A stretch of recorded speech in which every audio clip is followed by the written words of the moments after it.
പ്രിയപ്പെട്ട പ്രേക്ഷകരെ, UDF സർക്കാരുമായി ബന്ധപ്പെട്ട രണ്ടാം വിക്കറ്റും വീണിരിക്കുന്നു. രണ്ടാം രാജി സംഭവിക്കാൻ പോകുന്നു എന്ന വളരെ പ്രധാനപ്പെട്ട വാർത്ത എത്തുകയാണ്.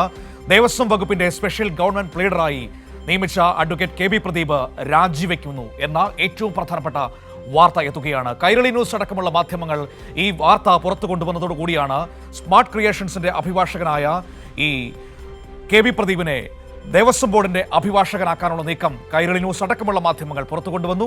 അതിന്റെ പുറകെ അത് വിവാദമാകുന്നു. സ്വാഭാവികമായും രാജി എന്ന അവസ്ഥയിലേക്ക് എത്തുകയായിരുന്നു. വിവരങ്ങളുമായി ഷീജ തിരുവനന്തപുരത്ത് നിന്ന് ചേരുകയാണ്. ഷീജ, രണ്ടാം വിക്കറ്റും വീഴുന്നു. നേരത്തെ അളിയന്റെ വിക്കറ്റ്, സണ്ണി ജോസഫിന്റെ അളിയന്റെ വിക്കറ്റാണ് വീണത്. ഇപ്പോൾ KB Pradeep Kumar advocate, smart ക്രിയേഷൻസിന്റെ അഡ്വക്കേറ്റ് ആയിരുന്നു.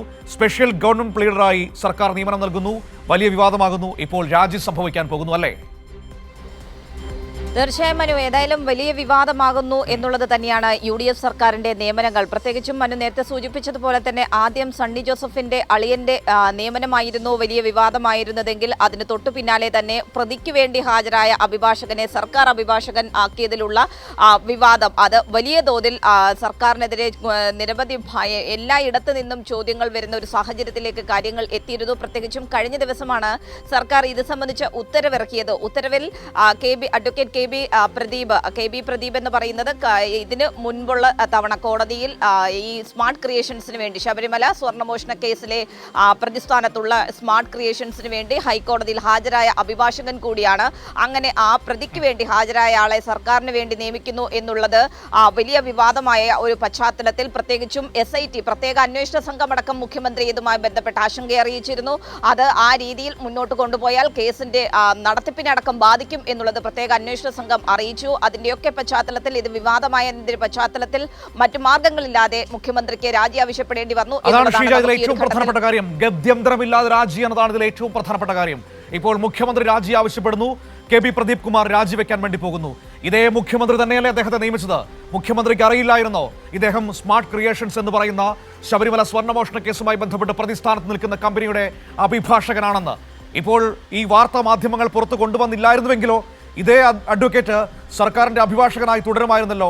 അപ്പോൾ ഇത് മുഖ്യമന്ത്രി അറിഞ്ഞുകൊണ്ട് തന്നെയാണ് നിയമനം നടക്കുന്നത്. മുഖ്യമന്ത്രിയുടെ അറിവോടെ ആ നിയമനം ഉണ്ടാകുന്നു.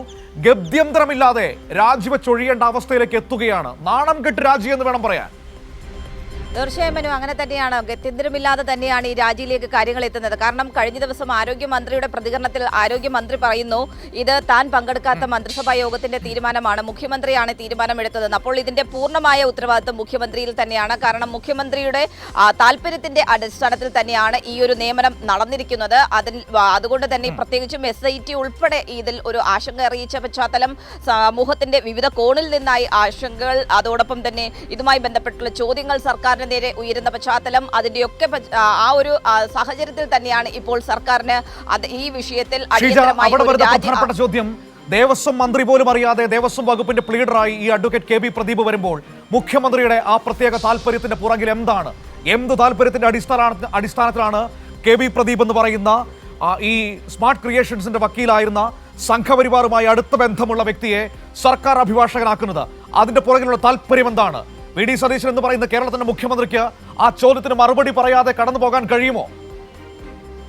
തീർച്ചയായും സ്വാഭാവികമായും ഇതിന് മുഖ്യമന്ത്രി മറുപടി പറയേണ്ടതാണ്. പക്ഷേ നമുക്കറിയാമല്ലോ, നമ്മുടെ മുഖ്യമന്ത്രിയോട് കഴിഞ്ഞ ദിവസം അതായത് മന്ത്രിസഭാ യോഗത്തിന് ശേഷമുള്ള വാർത്താ സമ്മേളനത്തിൽ പോലും പല ചോദ്യങ്ങൾ ഉന്നയിക്കുമ്പോൾ അദ്ദേഹം ഈ വിവാദപരമായ വിഷയങ്ങളിൽ ഒന്നും തന്നെ വ്യക്തമായ മറുപടി നൽകാതെ മുന്നോട്ട് പോകുന്നൊരു സമീപനമാണ് അദ്ദേഹം സ്വീകരിക്കുന്നത്. അപ്പോൾ ഇതിൽ അദ്ദേഹം ഏത് നിലയിലുള്ളൊരു സമീപനം സ്വീകരിക്കും എന്നത് തന്നെയാണ് ഇനി ഏറെ പ്രസക്തമാകുന്നത്. സ്വാഭാവികമായും അടുത്ത തവണ മുഖ്യമന്ത്രി മാധ്യമങ്ങളെ കാണുമ്പോൾ ഈ വിഷയം ഉയർന്നു വരും എന്നുള്ളതിൽ ഒരു തരത്തിലുള്ള തർക്കവുമില്ല. കാരണം അത്രത്തോളം വിവാദമായ ഒരു നിയമനം തന്നെയായിരുന്നു ഇത് എന്നുള്ളതിൽ ഒരു തരത്തിലുള്ള തർക്കവുമില്ല. അതിൽ രണ്ട് വിഷയങ്ങളാണ്. ഒന്ന്, ഈ ശബരിമല സ്വർണ്ണമോഷണ കേസുമായി ബന്ധപ്പെട്ട് പ്രതിസ്ഥാനത്തുള്ള സ്മാർട്ട് ക്രിയേഷൻസിന്റെ അഭിഭാഷകൻ. മറ്റൊന്ന്, ആ അഭിഭാഷകന്റെ പശ്ചാത്തലം. ആ അഭിഭാഷകന്റെ പശ്ചാത്തലം എന്ന് പറയുന്നത് പൂർണ്ണമായും സംഘപരിവാറിനോട് അടുത്തു നിൽക്കുന്ന സമീപനമുള്ള ഒരു വ്യക്തിയാണ്. അപ്പോൾ അങ്ങനെയുള്ള ഒരു വ്യക്തിയെ എങ്ങനെയാണ് ഈ സർക്കാരിന്റെ ഗവൺമെന്റ് പ്ലീഡറായി, അതും സ്പെഷ്യൽ ഗവൺമെന്റ് പ്ലീഡറായിട്ടായിരുന്നു ആ ഒരു നിയമനം എന്നുള്ളതും എടുത്തു പറയേണ്ടതാണ്. പൂർണ്ണമായും മുഖ്യമന്ത്രിയുടെ മുഖ്യമന്ത്രിയുടെ താല്പര്യത്തിനനുസരിച്ചിട്ടുള്ള